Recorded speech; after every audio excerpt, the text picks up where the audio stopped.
રોટલી, રોટલા, ભાખરી, થેપલા કંઈ પણ સાથે ચાલી જાય એવી ચટપટી એવી એટલે કે લાલ મરચાંની ચટણી.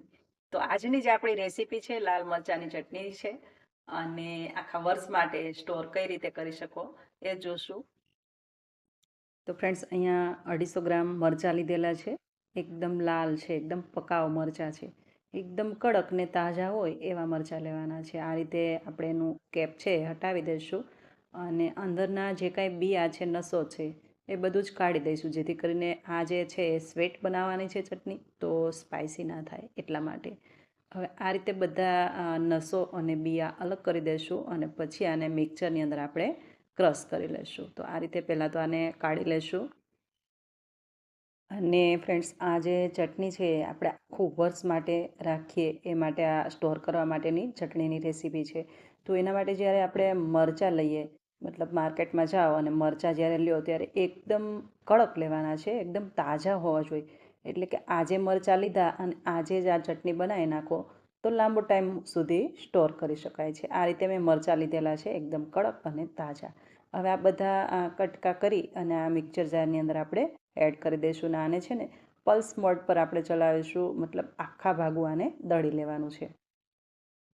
તો પહેલાં આ જારની અંદર આપણે આ બધા જ મરચાં એડ કરી દઈશું અને પછી આને દળી લઈશું અને આને છે ને આખા ભાગું દળવાનું છે, કારણ કે ચટણી છે એકદમ આખા ભાગી હોય તો વધારે ખાવામાં એકદમ મજા આવે છે. એકદમ લિક્વિડી નથી બનાવવાની, આ રીતે આખા ભાગું આને દળી લેવાનું છે. ત્યાર પછી એક વાટકીની અંદર કાઢી લઈશું અને પછીથી 2 ચમચા અહીંયા આપણે તેલ મૂકી દઈશું, કારણ કે આ જે ચટણી છે એ લાંબો ટાઈમ માટે સ્ટોર કરવાની છે, તો તેલ પણ આમાં વધારે જશે. થોડી એવી મેં અહીંયા અડધી ચમચી મેથી એડ કરેલી છે અને પછીથી થોડી એવી હિંગ એડ કરેલી છે. તમે ઈચ્છો તો જીરું પણ એડ કરી શકો.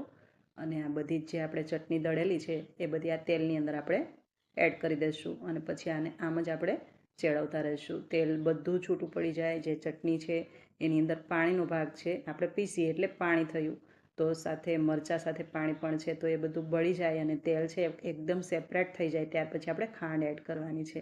તો અહીંયા જેટલી ચટણી હતી એટલી જ મેં ક્વોન્ટિટીમાં ખાંડ લીધેલી છે. બંનેનું માપ સરખું રાખેલું છે. તો આ રીતે ખાંડ મિક્સ કરી દઈશું અને પછી આને આમ જ આપણે મિક્સ કરતા રહીશું. તો હવે આ ખાંડ બધી આ મરચાંની જે ચટણી છે એની સાથે આપણે મિક્સ કરી દઈશું અને ત્યાર પછી આમ જ મીડિયમ ફ્લેમ પર આને 10 મિનિટ થવા દઈશું. ત્યાર પછી ચેક કરીશું કે ચાસણી છે એકદમ પકાવ બની જાય અને ચાસણીની અંદર એક તાર પણ બને, ત્યારે આપણે આ ચટણી તૈયાર થાય છે.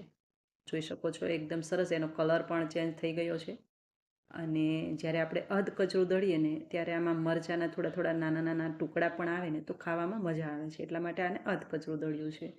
તો આ રીતે હવે આ જે ચટણી છે એ પાકી ગઈ છે,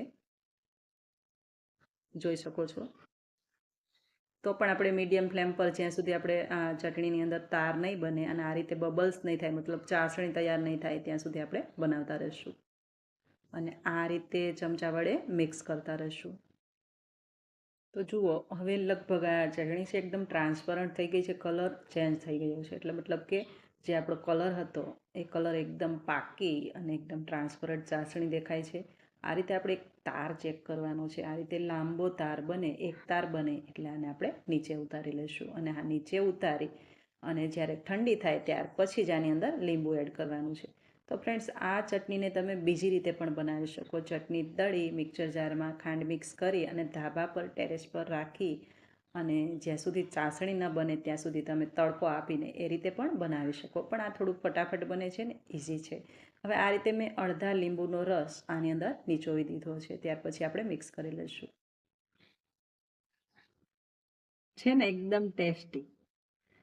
થેપલા હોય, રોટલા હોય, પરાઠા હોય કે પછી ભાખરી હોય, કશે પણ ચાલી જાય અને સફરમાં પણ સાથે લઈ જઈ શકો. અને પ્લસ કે આખું વર્ષ આવીને આવી રહે છે અને કાચની કોઈ બરણીની અંદર ભરી અને ફ્રીજની અંદર રાખી દેવાની છે. તો ફ્રેન્ડ્સ તમને જો રેસીપી ગમી હોય તો શેર કરી દેજો અને ચેનલ પર નવા હોય તો સબસ્ક્રાઈબ પણ કરી લેજો.